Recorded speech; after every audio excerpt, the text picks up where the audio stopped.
No tears. That was the rule. You could use your phone to take pictures. You could sing loud when the bridal party song came on. Hell, I didn't even mind if you stood up out of your seat when the wedding party glided down the aisle doing the routine we had practiced for weeks. But no tears. I had seen enough of those. I lost my dad the year before last. Aaron lost his mother last year. And not too long after Aaron proposed, I lost my mother too. I had watched people I loved cry until their eyes were swollen. I had sat in rooms where grief was so thick nobody knew what to say, so we just kept passing each other tissue and plates of food we barely touched. I did not want that for my wedding. I wanted joy, pride. I wanted laughter, music, good food, and my family looking beautiful in the same room without death sitting heavy in the corner. I wanted this day to be about me and Aaron, our love, our divine union, the promise we had fought like hell to make it to. I always loved weddings. The flowers, the dresses, the music, the way everybody gets all dressed up and pretends they're not watching every detail. I loved it all. So I planned everything. The perfect dress, the most sought after makeup artist. I even planned to walk down the aisle right as golden hour spilled across the venue, like God Himself had agreed to be part of the lighting team. We had linens from across the sea, flowers grown and picked just days before they were placed in expensive vases. We even hired the DJ from the upscale club where me and Aaron first met. And that morning, everything went perfect. Me and my bridesmaids laughed while we got ready. Women I had known for years. Some I met in school, some I met in life. All of us standing around in robes, sipping champagne, fixing each other's lashes, and acting like we had not been through enough life to know how precious a happy day really was. The photographer met us in the garden so we could take pictures in the sunlight. The sunflowers were gorgeous, bright and bold around me and my girls, giving the whole scene this pop of color I had dreamed about for months. Then it was Aaron's turn. From where we were, we could hear him and his groomsmen playing old school R&B, laughing and grooving while they posed for pictures like they were in somebody's music video. See? No tears. Just happiness, just beauty, just wine, music, sunlight, and love. By the time we lined up on both sides of the venue, I could hear my girls hooting and the crowd gasping as Aaron came out and did his little number down the aisle. My man was smooth with it, too. The crowd loved it. They clapped, laughed, and cheered him on like it was a show. Then his groomsmen paired with my bridesmaids, and they all hit that choreographed 1-2 step down the aisle. Everybody was up. Everybody was smiling. See? No tears.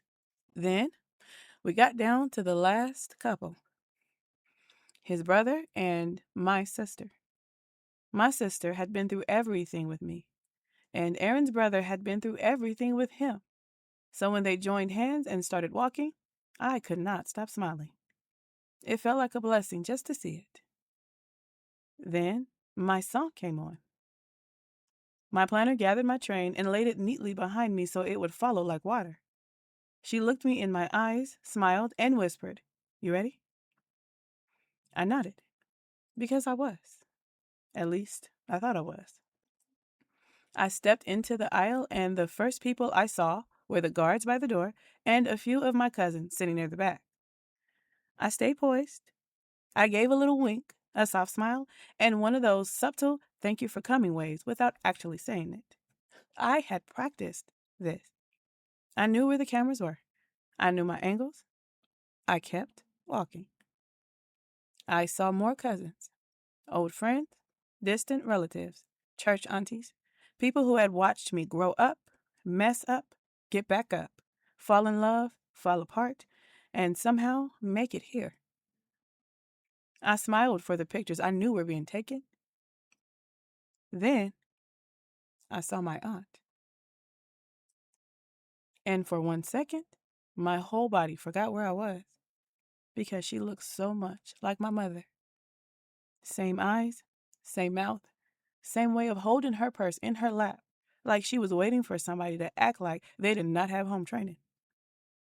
I started looking for my mama before I could stop myself. My heart remembered before my brain did, and I felt the tears rise up like memories. But I smiled. Mama is here in spirit, I told myself, and I kept walking. Then I saw my uncle. He looked just like my daddy that day. He even wore my daddy's favorite hat, like he knew I needed to see a piece of him in that room. And again, without thinking, I started looking for my father. I looked past him, behind him, around him. Like maybe, somehow, grief had made a mistake and my daddy was really there, sitting somewhere with that proud look on his face. But he wasn't. And that sting hit the back of my eye so fast, I almost stopped walking. No tears, remember? Then I exhaled slow. Daddy is not here anymore, I reminded myself. And I kept pushing. One step, then another.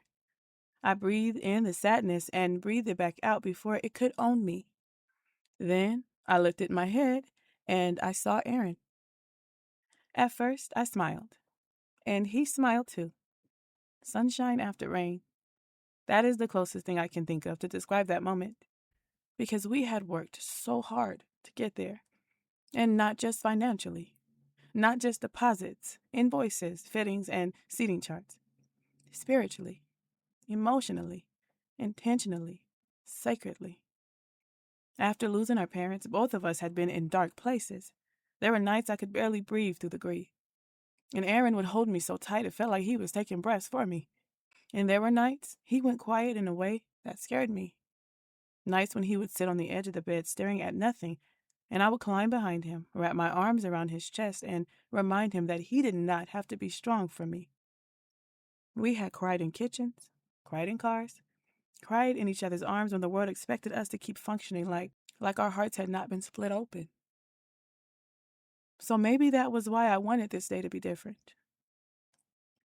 I did not want grief to win again. I wanted joy to have the room. But the moment Aaron and I locked eyes, our whole journey flashed between us. Every loss, every prayer, every night we almost drowned but chose to hold on to each other instead. They say before you die, you get 7 minutes where your whole life flashes before your eyes. But standing in that aisle and looking at him, it felt like our whole love flashed before mine. And his too, because his smile started shaking. Then his eyes filled. Then my strong, handsome, always trying to keep it together man dropped the first tear. And after that, I was a wreck. Thank God I had told Tanisha, my makeup artist, that I wanted a waterproof face because those tears were flowing fast. I even stopped a few inches before Aaron and bowed my head because I could not catch my breath. The sob came from somewhere deep, somewhere older than the wedding, somewhere grief had been sitting, waiting for joy to open the door. Because grief was there, but so was joy. And for a moment, me and Aaron just stood there, crying, grieving, mourning, rejoicing, all at the same time. Then I heard somebody in the crowd say, "Oh no, I can't take it." Somebody else said, "Girl, I'm about to mess up my makeup too." Then one of my aunties said, "Lord, they got me in here crying and I don't even know where my tissue went." And then I heard my uncle, the same uncle wearing my daddy's hat, say, "Who cutting onions?" Everybody laughed and cried harder. And somehow, that laughter gave the room permission to breathe again. Aaron reached for my hands. I reached for his. And when we finally stood there facing each other, both of us with wet faces and trembling smiles, I knew the day had already become more beautiful than anything I planned. The ceremony went on after that. There were more tears, more laughs, more moments where grief slipped in quietly and sat beside us. But this time, it did not take over the room. Joy had the room too. Love had the room. Our parents had the room. And maybe that was what I had been afraid of all along. I thought if we cried, It meant sadness had won. But that was not what happened. The tears did not ruin the wedding. They made it honest. Thank God Tanisha stayed ready the whole day, touching up my makeup every chance she got. A few smudges here and there, but nothing a little powder and concealer could not fix. And by the time the reception started, I had to stop fighting it. We cried a little more. We danced. We ate. We laughed until my stomach hurt. And every now and then, I would catch Aaron looking at me from across the room like he still could not believe we had made it. But I think my favorite moment came during the speeches. Aaron stood up first because he knew I was too weak from crying to get through a thank you without falling apart again. Everybody looked at him with the same admiration I had been carrying for him all day. He thanked our family. He thanked our friends. He thanked the people who traveled, the people who prayed for us, the people who held us up when we were too heavy to hold ourselves. And he almost made it through the whole speech without crying. Almost. Then he turned and looked at me. And just like earlier, our eyes locked. His voice broke before the words came out.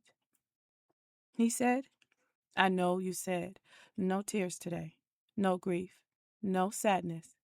But there is no happiness without sadness, and there is no joy without grief. And I broke all over again, because he was right.